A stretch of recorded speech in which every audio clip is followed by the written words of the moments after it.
Okay, the second part of the locomotor skills of childhood includes everything that we do to move our bodies, with the exception of the first part, which was walking and running. So we're going to talk specifically about different kinds of jumping and movement. And so let's get into it.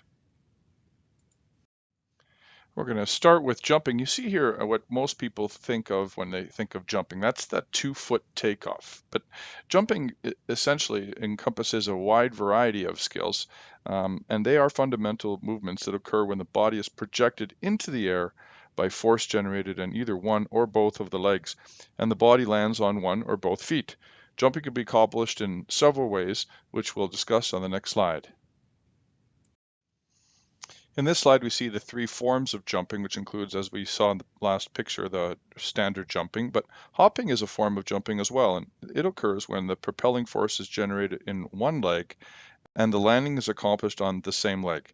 But if the landing occurs on the non-propelling leg, the movement is then referred to as a leap. The two-footed jumping patterns have received the most attention with respect to research, and they include both the vertical jump and the horizontal jump, or what we may have referred to in elementary school as the standing long jump. In the vertical jump, the body is thrust straight up, and in the horizontal jump, the body is propelled both upward and outward. Regardless of the direction the body is propelled, both two-footed jumping patterns have similar phases, and they include a preparatory, a takeoff, a flight, and a landing phase. We're going to break down each of those four phases that you can see on the bottom of this slide in a little bit more detail, and you're expected to understand the different characteristics of each of those phases throughout the 2-foot jump. Preparatory movements are necessary to ready the body to spring into action. Such movements include the crouch, such as the flexion of the hips, the knees and the ankles, and a backward swing of the arms that we'll see in some of the figures coming up in the upcoming slides. Many of these preparatory movements are absent in the inexperienced jumper. For instance, very little, if any, crouch precedes the jump, and corresponding arm swing is also absent or minimized in a novice jumper.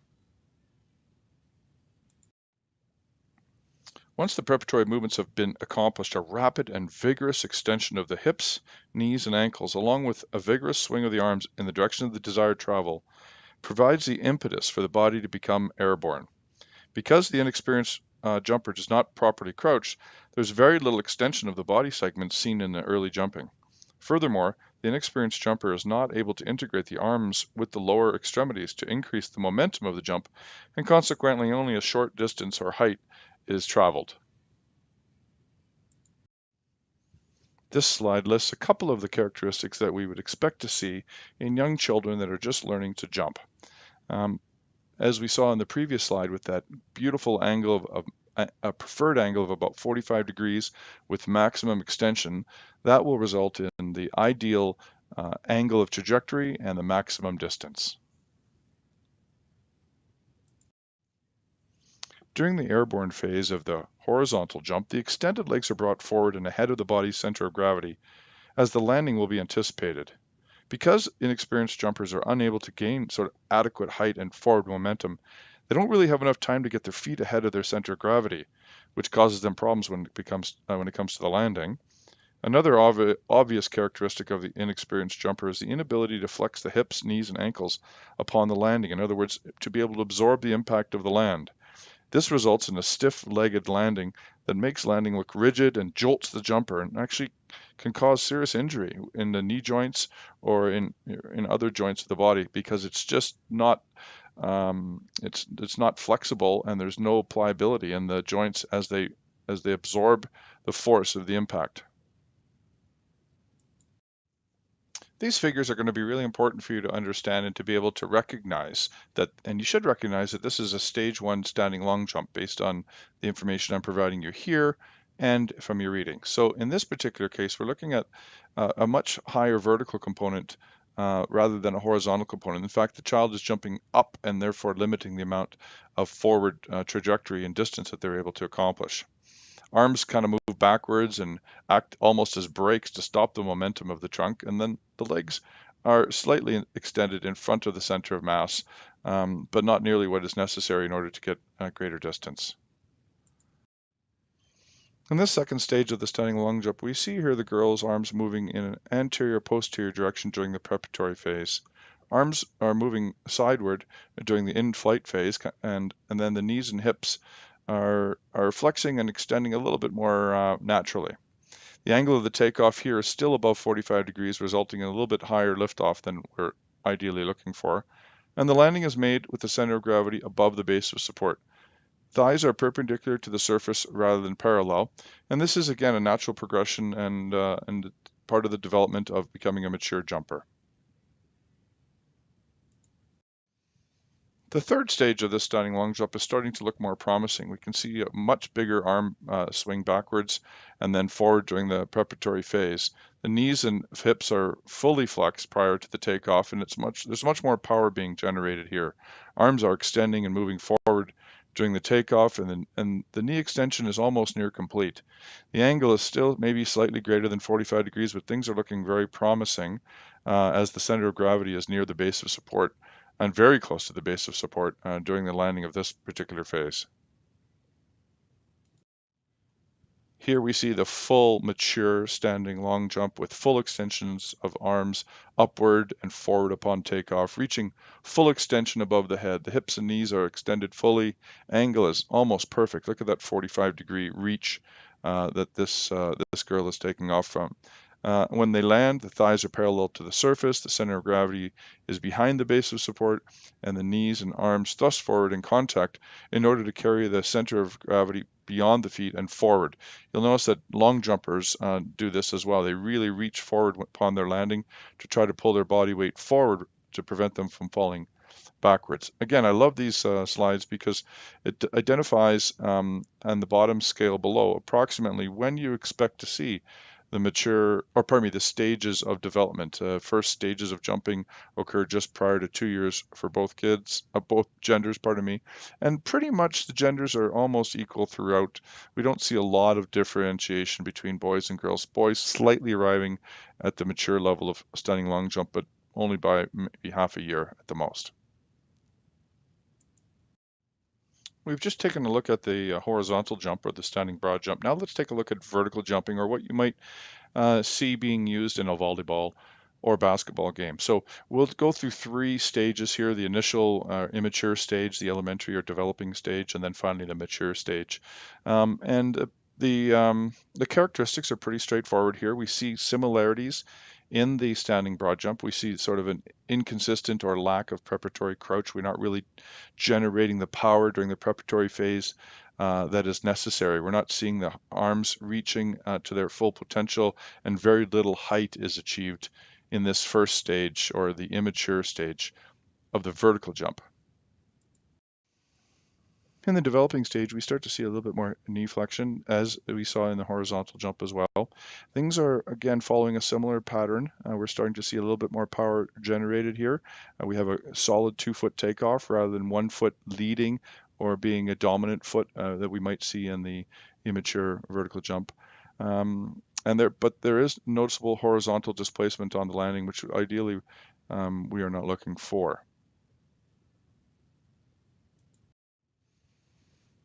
One of the key characteristics of the mature vertical jump is the ability to land very close to the point of takeoff. Again, think about your volleyball players that have to reach up high, maybe extend their arms over the net, and then land back relatively the same place that they took off from. In order to do that, they accomplish it by generating significant power in their knee bend and their flexion of joints in both the upper and lower body during the preparatory phase. We see full extension with the entire biomechanical advantage being put into play to create the maximum vertical jump possible. Okay, let's shift gears and we'll talk a little bit about hopping. Remember, the difference, of course, is that in hopping, we're going to take off and we're going to land on the same foot. Let's just advance to the next slide here and we'll take a look at some of the characteristics. As we've seen, hopping is a form of jumping in which one foot is used to project the body into space and the subsequent landing is on the same propelling foot. This fundamental movement is considered more difficult than the two-footed jump because it requires additional strength and better balance.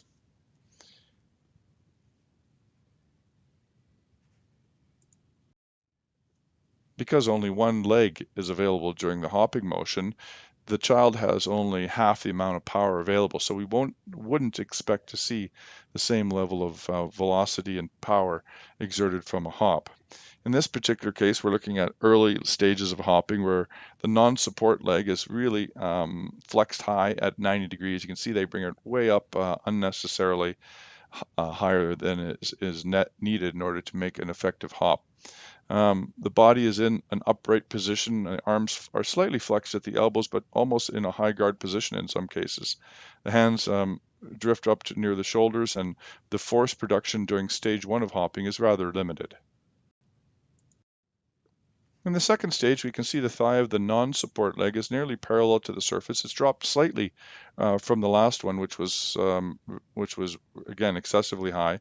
The trunk here is slightly flexed, and the arms participate, really not very efficiently, but vigorously in the production of force here. I would describe the balance of this individual as being very precarious. And typically during stage two, where child is only able to accomplish maybe 2 to 4 hops before having to put down the non-support leg. During the third stage of development, we start to see a little bit more forward body lean, and there's a greater distance in relation to the height of the hop achieved. The knee of the non-support leg is vertical, but the knee flexion varies. Arms are used much better in force production. There tends to be a lot less erratic movement of the arms, and balance is starting to get more controlled. Again, key teaching here is to make sure that kids are thinking about their tummy muscles. That'll support significantly their balance and their power that they're able to generate during the hop. You'll notice during the mature hopping, the non-support leg is actually used to help thrust the body forward and is driving the body in order to increase the amount of distance. The knee of the non-support leg is certainly less than 90 degrees now, and then that entire non-support leg swings back and forth almost like a pendulum in order to produce additional distance. The arms are carried close to the body and elbows are about 90 degrees, and the non-support leg increases the force production, and so the arm use tends to decrease a little bit at this mature level. Again, we look at the pattern of being able to hop at various stages. Girls tend to start this first stage of hopping much earlier and continue to accelerate a little bit quicker than boys do in terms of being able to refine their abilities to a mature hopping level. Next, we'll take a look at some other forms of locomotion. The slide and the gallop are pretty similar. It just depends on the direction the person faces. And then the skip, of course, is a combination of the skills being put together and probably is the most complex of the fundamental locomotor skills. As I mentioned, the fundamental movement patterns that we've developed can be combined to elicit new movement patterns. The three most often described patterns are the gallop, slide, and the skip. As would be expected, these are more complex motor patterns that do not emerge until sometime after the development of their single motor pattern counterparts. Of these three motor patterns, the gallop is the first to be exhibited. The two basic fundamental motor patterns that make up the gallop are, first of all, a forward step followed by a leap onto the trailing foot. By definition, this pattern must be performed in a front-facing direction whereby the same leg always leads. Frequently, the gallop begins to emerge shortly after running and has been accomplished around 2 years of age. At this time, however, the child will be capable of leading with only the preferred leg. Galloping with the non-preferred leg as the lead is not accomplished until several years later.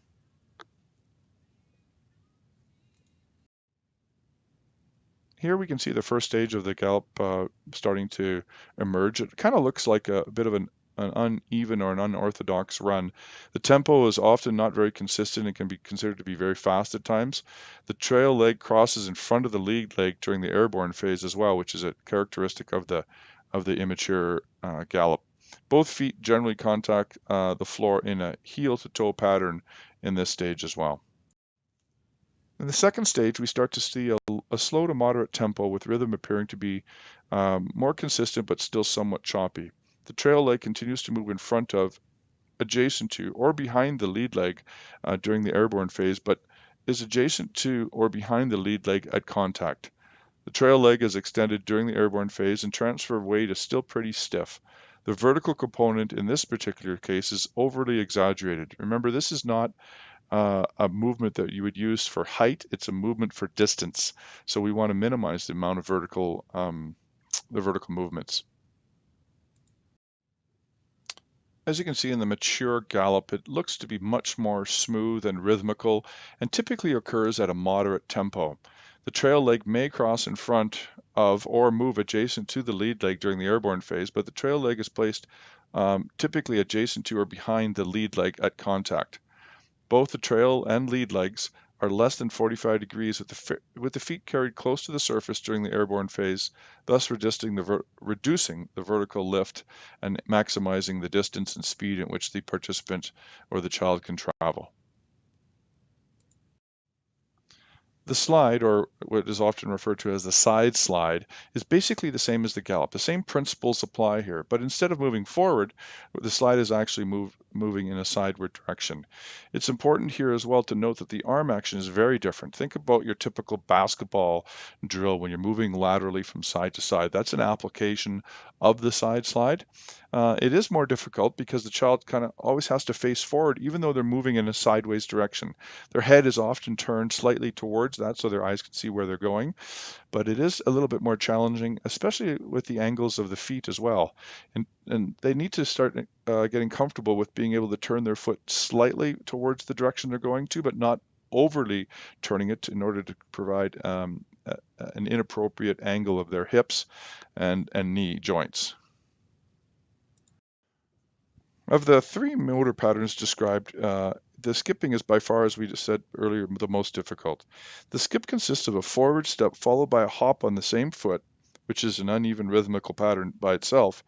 In addition, there is the alternation of the leading leg. Unlike the gallop and the slide, skipping requires both motor tasks, step and hop, to be accomplished on the same foot before the body's weight is transferred to the other foot. Obviously, being required to perform dual tasks on a single leg is more difficult than performing a single task per leg, as in the galloping or sliding. The child, in this case, may experience difficulty maintaining balance when first attempting the slide. If this balance problem is severe, the child should skip in place while holding the back of a chair, or just skipping in place by using their alternating arms without having to worry about the added level of balance disruption by moving forward. With this arrangement, the child can maintain balance while still be afforded the opportunity to learn the more complex movement pattern. During the first stage here, we see that step hop pattern emerging, but there's very little use of the arms, and there's an exaggerated step or leap that is present during the transfer of weight from one supporting limb to the other. The total action here appears to be very segmented or fragmented, meaning that it's different pieces and they're not really working together yet to form the rhythmical appearance of a mature skip. So this is again a stage one. Some of the rhythm of the skip starts to appear during stage two. We see increased arm action to provide and help with forward and upward thrust. There is a bit of an exaggeration again, like we had in the gallop, of the upward component of the airborne phase, which again is not very proficient. Balance is much better, and this is starting to appear and to look like, and you would recognize this as a skip as opposed to the previous immature stage, which is very erratic. In this figure of the mature skipping, we can see this girl has a very rhythmic transfer of weight during all phases of the movement. There was very little and reduced arm action during the transfer of weight. Although arm action in itself is not a bad thing, the skip typically is considered to be mature when there is less arm action propelling forward. The foot of the supporting limb is carried near the surface during the hopping phase, which maximizes the distance and reduces the vertical component. Again, the arm action here is probably insufficient, and other figures might demonstrate a bit more of an angle of 90 degrees of the arms moving and almost thrusting and pumping forward. You'll note as well too in the diagram at the bottom that the the development of the skipping in most typically developing children doesn't start to emerge in the early stages until about when they get to kindergarten. But over the course of a very short period of time, almost within a year, they've been able to start to put together the more complex patterns necessary in order to perform a mature skip. All right, this is the last slide of the locomotor skills of childhood. So we'll be moving on to the object manipulation skills in the next chapter.